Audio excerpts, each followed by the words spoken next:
In this video, we will be talking about application of longest increasing subsequence.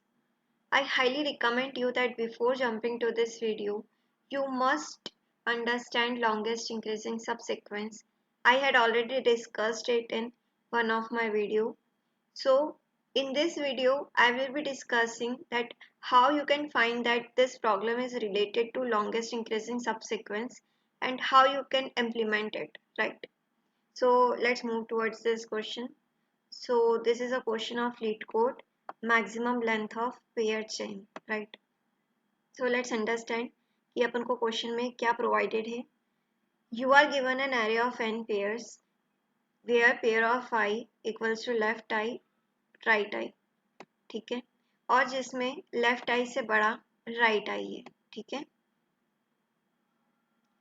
अपन को क्या करना है कि अपन को एक कंडीशन गिवन है कि we are given two pairs, P1 given है A और B और P2 गिवन है C और D.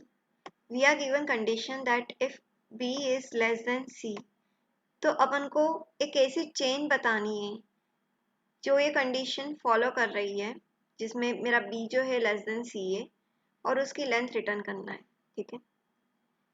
अब इस क्वेश्चन में पता कैसे चला कि अपन को यहाँ पे लॉन्गेस्ट इंक्रीजिंग सबसीक्वेंस का यूज करना है. इसमें देखो पहले से गिवन है कि अपन को लेंथ बतानी है ना, लॉन्गेस्ट चेन बतानी है ना, लॉन्गेस्ट इंक्रीजिंग और लॉन्गेस्ट चेन. देखो सिमिलैरिटी है इसमें, है ना. लॉन्गेस्ट इंक्रीजिंग में भी अपन क्या कर रहे थे, एक इंक्रीजिंग फॉर्मेट में बता रहे थे कि लॉन्गेस्ट साइज क्या होगी. इसमें अपन को क्या फाइंड करना है, इसमें भी एक इंक्रीजिंग तरीके से ही अपन को एक कंडीशन गिवन है कि B से बड़ा C है और अपन को ये कंडीशन फॉलो करते हुए बताना है कि लेंथ ऑफ लॉन्गेस्ट चेन क्या हो, है ना. And here we have also provided that you can select pairs in any order, है ना. तो यहाँ पे ऑर्डरिंग भी इम्पोर्टेंट नहीं. Since in a question we have been provided with a condition that कि मेरे A से बड़ा B है और C से बड़ा D है ना. और क्योंकि अपन को ऑलरेडी से एक और बहुत इम्पॉर्टेंट कंडीशन गिवन है कि यहाँ पे ऑर्डर इम्पॉर्टेंट नहीं है ना. तो क्योंकि ऑर्डर इम्पॉर्टेंट नहीं है और अगर मैं इस डेटा को अगर मैं सॉर्ट कर देती हूँ, है ना, अगर मैं इसको सॉर्ट कर देती हूँ तो क्योंकि एक बात तो अपन को पता है कि A से बड़ा B है ना. सॉर्ट करने के बाद C भी A से बड़ा होगा, है ना. तो क्या ये पॉसिबिलिटी है कि B से बड़ा C हो सकता है ना. It is an possibility that my C is greater than B, है ना. तो यहाँ पे अपन लॉन्गेस्ट इंक्रीजिंग सबसीक्वेंस के क्वेश्चन में बस दो चेंजेस करेंगे. पहला चेंज तो ये करेंगे कि अपन अपने डेटा को सॉर्ट कर लेंगे और दूसरा चेंज अपन ये करेंगे कि बस एक कंडीशन अप्लाई कर देंगे.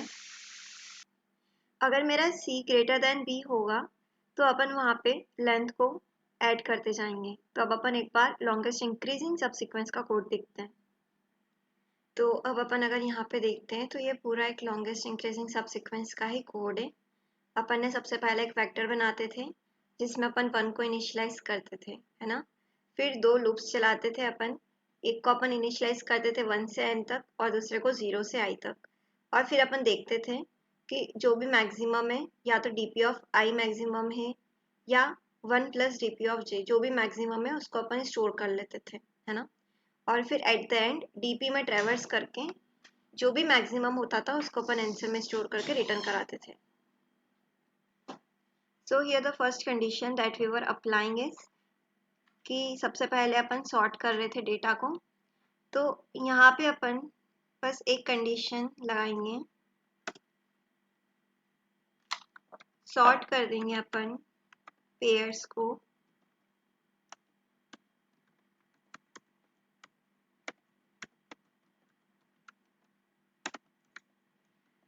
है ना. अपन ने सॉर्ट के बाद क्या चेक करा था, कंडीशन चेक कर रहे थे ना कि C बड़ा होना चाहिए B से.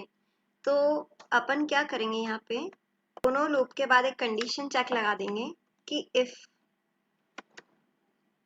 पेयर ऑफ, आगे वाला पेयर क्या है अपना, सी और डी है ना, तो पेयर ऑफ आई का 0th एलिमेंट मतलब कि सी, अगर ये बड़ा है पेयर ऑफ जे और 1 से, तभी अपन ये चेक लगाएंगे, ठीक है। So now let's understand implementation of our algorithm. So first what we are doing is taking size of our pair, है ना, उसको मैंने n में स्टोर कर लिया। अगर साइज ही 0 के बराबर हो जाती है तो 0 रिटर्न कर दो, या अगर साइज 1 के बराबर है तो लेंथ भी 1 ही होगी तो रिटर्न कर दो 1, ठीक है। आफ्टर दैट अपन अपने डेटा को सॉर्ट कर रहे थे, क्योंकि यहाँ पे ऑर्डर इंपॉर्टेंट नहीं है तो अपन ने इसको सॉर्ट कर दिया एक इंक्रीजिंग फॉर्मेट में बनाने के लिए। उसके बाद मैंने एक डीपी का वेक्टर बनाया जिसमें 1 को स्टोर कर रही हूँ, 2 लूप्स चलाए जिसमें मैं i को 1 से n तक चला रही हूँ और j को 0 से i तक। फिर वहाँ पे मैं कंडीशन चेक लगा रही हूँ कि अगर पेयर्स ऑफ i का 0, इसका मतलब क्या हुआ c, और इसका मतलब क्या हुआ पेयर्स ऑफ j का 1 मतलब b, है ना। अगर b से बड़ा c हो जाता है तो dp ऑफ i में जो भी मैक्सिमम है dp ऑफ i या 1 प्लस dp ऑफ j, दोनों में से जो भी मैक्सिमम है उसको स्टोर कर लो, और एट द एंड डीपी में ट्रैवर्स करके जो भी मैक्सिमम मिलता है उसको स्टोर कर लो आंसर में और रिटर्न कर दो, ठीक है। तो यहाँ पे लॉन्गेस्ट इंक्रीजिंग सब सीक्वेंस, और इस क्वेश्चन में ज़्यादा डिफरेंस नहीं था, बस अपन ने 2 लाइन से ज़्यादा ऐड करी आई थिंक। एक तो अपन ने डेटा को सॉर्ट कर रखा है यहाँ पे, और दूसरा यहाँ पे कंडीशन चेक लगा रखा है, ठीक है।